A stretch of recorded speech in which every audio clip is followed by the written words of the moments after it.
Vía telefónica, la voz de los protagonistas.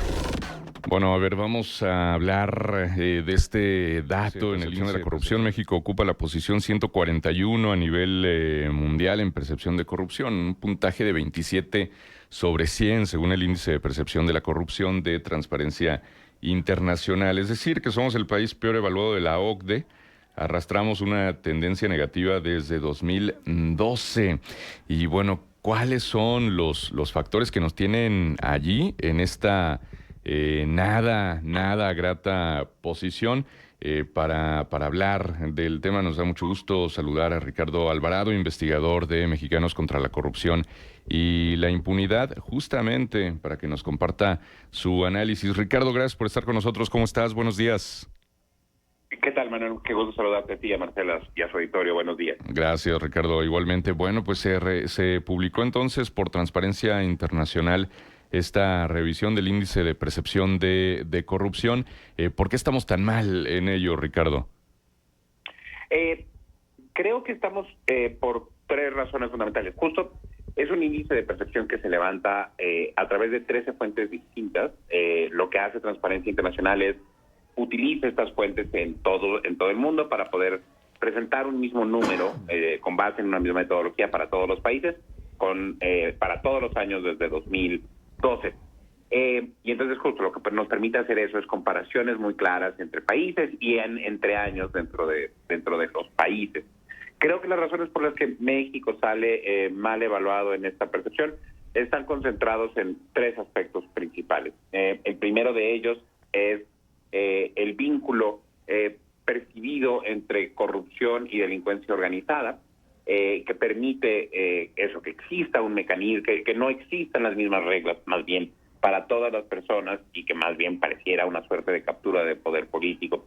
El segundo es la persistente impunidad en los delitos de corrupción. Es muy claro, con todas las encuestas que hacemos, no solo lo que hay en Transparencia Internacional, con cualquier información pública, revela que los números sobre la capacidad del Estado para perseguir delitos de corrupción es muy cercana a cero. Estamos hablando de que aproximadamente 1 de cada 100 delitos de corrupción son procesados a través del sistema de justicia. Esta sensación de impunidad también fortalece esa percepción de muy elevada corrupción. Y el tercer elemento es la corrupción que vivimos todos día a día, la corrupción un poco más transaccional que tenemos con las diferentes entidades del gobierno. Y estas tres en su conjunto, pues lo que generan es esta elevada percepción de corrupción en el país, que se traduce en los resultados del índice. Uh-huh. Sí, exacto. Ahora, Ricardo, si pudiéramos definir corrupción, porque cuando hablamos del tema, pues lo asociamos a malas prácticas del gobierno, a malversación de fondos, a desvío de recursos públicos, a sobornos, a decisiones que privilegian a un determinado interés, y es la corrupción que ocurre en las esferas gubernamentales o en las esferas políticas. No sé si en esta evaluación abarcan más áreas, por ejemplo, lo que se ha documentado durante tantos años, la corrupción, por ejemplo, por parte de empresas y colusión con gobiernos para obtener, por ejemplo, contratos de obra, por decir algo, y también lo que ha señalado Transparencia Internacional desde hace muchos años, que en América Latina, bueno, y en otras zonas del mundo, pues lamentablemente no es inusual que ciudadanos ofrezcan sobornos para acceder a servicios públicos básicos como de salud, como de educación, en fin. Entonces, en el contexto de este índice, cuando se habla de corrupción, ¿qué se abarca? Justo, a ver, creo que la corrupción es como este concepto paraguas, que es como más fácil señalar que definir, creo. Uh-huh.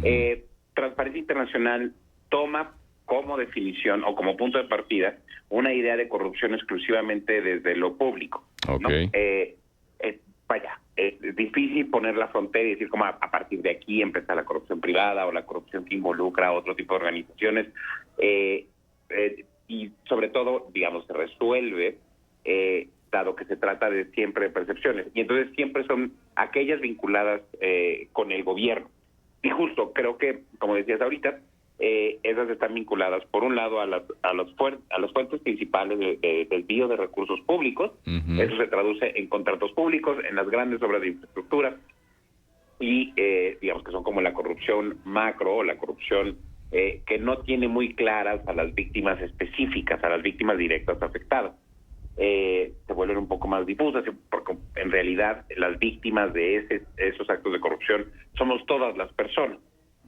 Y luego está también esta corrupción extractiva, es decir, la corrupción que funcionarios públicos obligados a ofrecernos algún tipo de bien o servicio del Estado, que es desde el policía de tránsito hasta el médico en el hospital, el acceso a una operación, por ejemplo, o el acceso a un programa social, y que tenemos que pagar por recibir eso a lo que tenemos derecho de forma establecido por las leyes. Ese es el otro tipo de corrupción. Y ambas son las que están involucradas en este índice. También me parece importante decir como creo que esta corrupción se afecta como por tres ideas principales, Manuel, que es por un lado la falta de transparencia. Eso permite siempre que se incremente la probabilidad de que se cometan actos de corrupción, la centralización de decisiones en menos personas y también que vayamos quitando mecanismos de rendición de cuentas, es decir, si no es tan fuerte los mecanismos que tiene, por ejemplo, la Auditoría Superior de la Federación o las auditorías de los estados o las secretarías ahora anticorrupción para poder investigar y detectar lo que está pasando. En su conjunto lo que hay es una posibilidad de cometer mucho más fácilmente actos de corrupción y eso se va fortaleciendo a sí mismo en una suerte de círculo vicioso. Ok. Ahora, algo que resulta preocupante y que expones tú en el artículo, Ricardo, en este que elaboraste junto con Paul Buce, México con estos 27 puntos está incluso por debajo del promedio de países con libertades civiles restringidas. Cuando se debilita el escrutinio público, la corrupción tiende a agravarse. ¿Qué lectura le damos a esto, Ricardo, de que estamos por debajo del promedio de países con libertades civiles restringidas? El comentario viene de un análisis que hace el propio estudio de este año de Transparencia Internacional. La idea de las libertades y espacios civiles es una medición que no hace Transparencia Internacional, que hacen otras mediciones sobre los espacios para la participación ciudadana. Y entonces justo lo que hay es una preocupación global en realidad de que cada vez más son más los países que ven reducidos sus espacios de participación civil, ¿no? Espacios desde los casos extremos como Venezuela e Irán o El Salvador, y casos en los que se ha ido descomponiendo paulatinamente algunos países europeos, Argentina, Estados Unidos, por mencionar rápido algunos ejemplos. Y aún así, a pesar de, estas restricciones que se construyen con base en estos organismos internacionales de prensa, de libertad de prensa, de libertad de expresión, el promedio que alcanza México está aún por debajo de eso. Normalmente estos países tienen un promedio de 30, 32 puntos en el índice. México obtuvo 27 puntos este año, ¿no? Lo cual lo coloca aún por debajo de eso. En materia de libertades de expresión, en materia de libertades civiles, lo que preocupa en el caso mexicano es, por un lado, las grandes agresiones que hay contra periodistas, ¿no? Que creo vivimos en este capítulo en específico del país, ¿no?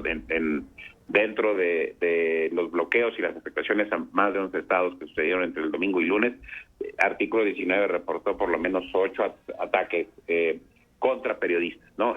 Se trata del país que no está en guerra, que más ataques hay contra periodistas, y estos vienen tanto de la delincuencia organizada como de algunas fuentes políticas también.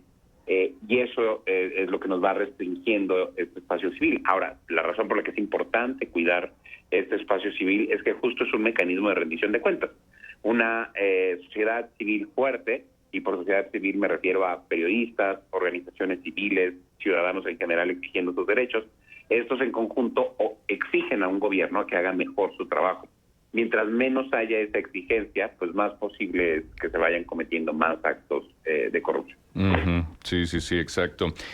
Bueno, y también señalan, por ejemplo, como retroceso la desaparición del INAI, ¿no? Que pues lamentablemente pasamos de tener a un organismo descentralizado, con conocimiento técnico, con capacidad de resolución, con autonomía, a que esas facultades las absorbiera pues la autoridad federal a través de la Secretaría Anticorrupción y Buen Gobierno, con las muchas dudas que genera el hecho de que realmente pueda absorber las funciones del INAI, o por ejemplo que tenga la capacidad técnica de la preservación y garantía de los más de 15,000 millones de datos de la Plataforma Nacional de Transparencia y todo esto. También se señala pues lo de la reforma judicial. A lo mejor no sé, Ricardo, si ha transcurrido todavía muy poco tiempo como para hacer un diagnóstico de lo que ha implicado esta reforma judicial en términos de abonar a reducir la corrupción. Digo, de bote pronto la percepción es que no, o al contrario, un proceso así, pues que genera más dudas que certezas en torno a lo desasiado que en muchos aspectos fue la propia elección, pues como que no te da muchas esperanzas, ¿no? Estos dos puntos, ¿qué impacto, qué influencia han tenido en esto? Creo que, a ver, en general lo que hacen ambos es debilitar los mecanismos de rendición de cuentas que existen, ¿no? Por un lado, el de transparencia. En efecto, vaya, uno de los problemas es que pasamos de tener un organismo autónomo a una autoridad nacional, porque es importante eso, a una oficina que depende directamente del Ejecutivo. Pero esa no es la única parte preocupante. Es que no solo tenemos una autoridad, sino que justo pasamos de una autoridad nacional y 32 estatales, los INAIs locales, los órganos garantes del derecho de acceso a la información, a tener un montón de dependencias que ahora son las que tienen que hacer valer nuestros derechos de información. Por ejemplo, en el Congreso de la Unión era el INAI la instancia a la que uno se podía quejar cuando no recibía la información. Ahora es el órgano interno de control dentro del propio Congreso el que recibe ese tipo de solicitudes. Eso lo que hace es genera varios conflictos de intereses. Y justo lo que hemos tenido, lo que reportan varios colegas dentro de la sociedad civil organizada y dentro de algunas investigaciones periodísticas que se están haciendo, es que la información que se tiene que subir cada 3 meses a la Plataforma Nacional de Transparencia, la que hoy depende de Transparencia del Pueblo, no se está subiendo. No todas las autoridades están subiendo todas sus obligaciones. Y entonces, de repente tenemos, no sé, en Oaxaca ya no tenemos la nómina completa del gobierno estatal subido. En algunos casos ya no están todos los contratos. Por ejemplo, Yucatán no tiene contratos subidos del último trimestre en la Plataforma Nacional de Transparencia. Eso vuelve más complicada los mecanismos de rendición de cuentas y se debe a la desaparición del INAI. Y pues, la reforma realmente sucedió, digamos, sin un buen análisis, sin un buen diagnóstico, y el resultado ahora es que estamos peor que como estábamos hace un año. Por el otro lado, la reforma judicial, sí creo, como decías Manuel, que es muy pronto todavía para entender las dimensiones de lo que está pasando. No creo que se haya resuelto el problema de corrupción que tenía el Poder Judicial, y además, pues cambiaste el Poder Judicial Federal y luego al menos 17, 18 poderes judiciales locales. Esas tensiones, pues eso, tienen en bastante inestabilidad a los sistemas y no tenemos muy claro si ya están funcionando o no. Creo que pues eso, necesitamos que pase más tiempo. La parte preocupante es que justo no sabemos si esto está funcionando o no, y además pues nos viene encima la elección judicial que sigue. Es tan preocupante que aún, digamos, lo que hay es una preocupación desde el gobierno federal, aparentemente, por querer aplazar un poco esta elección. Y eso, lo que, digamos, dando un paso atrás, lo que hay es un sistema de gobierno hoy en México que es menos capaz de poder detectar y poder investigar y combatir actos de corrupción. Y creo que lo que está pasando en torno al huachicol fiscal es una gran expresión de eso. Sí se trata de un golpe dado desde las fuerzas federales, pero las investigaciones alrededor de cómo fue eso posible son las que están hasta ahorita dejando mucho que deber. Y esa es justo la parte que nos preocupa, que no existen mecanismos reales para poder investigar este tipo de delitos. Sí, exactamente. Ahora, Ricardo, esto que se señala, obvio, pues no como un dato aislado, sino como una erosión institucional sostenida. En el 2012 estábamos en el sitio 105 con 34 puntos y ahora en el sitio 141 con 27. Invitamos a la gente a que cheque el artículo completo en contralacorrupción.mx, porque ahí está la gráfica, ¿no? de cómo ha variado tanto el puntaje como la posición en este índice de percepción de la corrupción de 2000 2012 a 2025.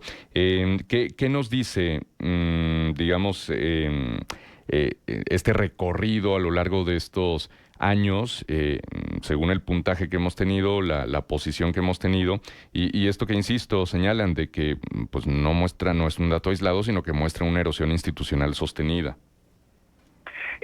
Justo para eso es lo que es muy bueno el índice, para poder hacer evaluaciones, digamos, en periodos un poco más largos de tiempo que un año. Uh-huh. Y lo que tenemos es eso, hay una caída fuerte entre 2014 y 2016 de 35 a 30 puntos, y luego de ahí realmente lo que ha pasado es que nos hemos quedado, ¿no? Creo que ese sería el mejor resumen. 2016 es el final del sexenio, digamos, la última parte del sexenio del presidente Enrique Peña Nieto. Luego hay un pequeño repunte hacia arriba con el inicio del sexenio del presidente Andrés Manuel López Obrador. Esa percepción se quedó más o menos igual en 31 puntos durante prácticamente todo su sexenio. Y a partir del año pasado, 2024, y luego ahora 2025, hay una caída con respecto a esos 31 puntos. Eso creo que lo que dice es las cosas se han movido poco. La gente sigue percibiendo que existe un alto nivel de corrupción en el país y los cambios hechos por el gobierno en estos años no han servido realmente de nada para poder afectar esa percepción. Y por el otro lado, la caída en las posiciones, porque también, digamos, cuando uno ve ambos comportamientos juntos, hay años en los que aún manteniéndonos similares, perdemos lugares. Por ejemplo, este año perdimos un par de lugares porque se aumentaron los países analizados. Pero lo cierto es que hemos perdido más o menos 40 posiciones. De estar hacia la mitad de la tabla en 2014, México ahora está en la última parte de la distribución, ¿no? Entre los países peor evaluados. Y eso creo que lo que refleja es eso, una verdadera crisis de percepción sobre la capacidad que tiene el gobierno para poder controlar este problema, que nos ubica entre países con muchísimos menos recursos que México, que creo que es la parte importante, salvo tal vez Rusia, pero el resto de los países, digamos, que están entre las posiciones 140 y 182, son países particularmente con pocos recursos, países que están en el África subsahariana, en una parte de Asia, y países que están en Sudamérica. Pero México tiene mucho más, el gobierno mexicano tiene muchos más recursos que esos países y mucha más capacidad para poder hacer algo. Y que estemos ahí muestra eso, que no está nada resuelto en este aspecto. Uh-huh. En el minuto que nos queda, Ricardo, ¿algo esperanzador que pueda haber en el panorama con estos datos? Sí, hay muchos estudios internacionales sobre cómo la percepción de corrupción puede ir mejorando rápidamente con medida. Creo que justo hay esta idea de, entonces no hay nada que hacer y mejor nos vamos, pero lo cierto es que ante este tipo de situaciones, en otros países, acciones concretas desde el Estado que permiten ir modificando esto, ganan rápidamente respaldo ciudadano y esas medidas entonces se vuelven más efectivas gracias a este apoyo ciudadano. Yo me quedaría con la idea de que lo importante justo es, en estos momentos, fortalecer lo más posible la rendición de cuentas a través de la sociedad civil. Y eso pasa por estar lo mejor informados que podamos, denunciar cualquier cosa que veamos y mantenernos bien informados. Esas tres cosas, creo, en conjunto, nos permiten ser una sociedad que permita que presione mucho más al gobierno para que haga mejor las cosas. Muy bien. Bueno, pues, insisto, invitamos a ustedes que nos escuchan a revisar este texto del análisis que mantiene a México entre los países con peor percepción de corrupción. Ahí en la página contralacorrupción.mx hemos conversado con Ricardo Alvarado, investigador justamente de Mexicanos contra la Corrupción y la Impunidad. Ricardo, como siempre, te agradecemos que estés con nosotros, como cada una de las veces que hemos conversado contigo, siempre con mucha apertura y mucha disposición y siempre con análisis interesantes. Muchas gracias. No, gracias a ustedes por el espacio y un saludo a todo el auditorio. Gracias. Hasta pronto. Es Ricardo Alvarado de Mexicanos contra la Corrupción y la Impunidad. 8:27, 11 grados temperatura. Regresamos enseguida. Escuchas Contextos. Regresamos con más.